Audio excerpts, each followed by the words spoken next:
আসসালামু আলাইকুম। সবাই কেমন আছেন? আশা করি ভালো আছেন। আজকে চলে আসলাম আরেকটি ব্লগ নিয়ে। আজকে দেখাবো আমাদের ছাদে ছোট্ট একটা লেবু গাছে কত সুন্দর লেবু ধরছে। এত সুন্দর লেবুর টেস্ট না খেলে বুঝতে পারবেন না। লেবুর টেস্টও যেমন, লেবু দেখতেও তেমন। থুপায় থুপায় লেবু ধরে আসছে, দেখলে একদম মনটা ভরে যাচ্ছে। এত সুন্দর লেবু, ছোট্ট একটা গাছে যে এত লেবু ধরে। আব্বু লেবু গাছটার খুব যত্ন নিত, কিন্তু আব্বু এখন অসুস্থ থাকায় লেবু গাছটা তেমন যত্ন নেওয়া হয় না। দুলাভাই যত্ন নেয়, সার পানি সব কিছু দেয়।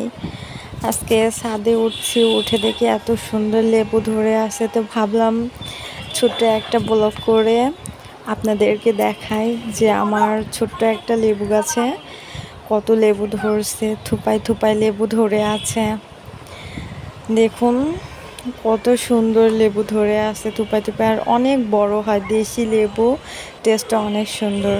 আমাদের বাসার পিছনে এই বাড়িটা দেখতে অনেক সুন্দর। এর উপরে এক রুম করে ফ্ল্যাটটা করা, অনেক সুন্দর। হয়তো ভিতরটা দেখি নাই, ভিতরেও অনেক সুন্দর হবে। বাইরের থেকে যতটা সুন্দর, ভিতরটাও ততটাই সুন্দর।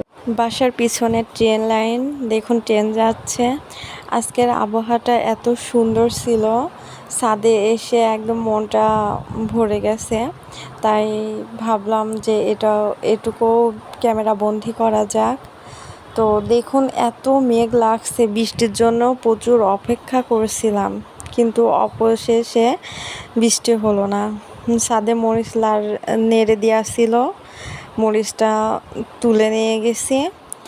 আর এত কালো মেঘ হয়েছিল যে মনে হলো যে এই মুহূর্তে বৃষ্টির ঝড় শুরু হয়ে যাবে, কিন্তু শেষ পর্যন্ত কিছুই পাইনি। তো পরিবেশটা এত সুন্দর, মেঘলা, হালকা অন্ধকার, খুবই ভালো লাগছিল।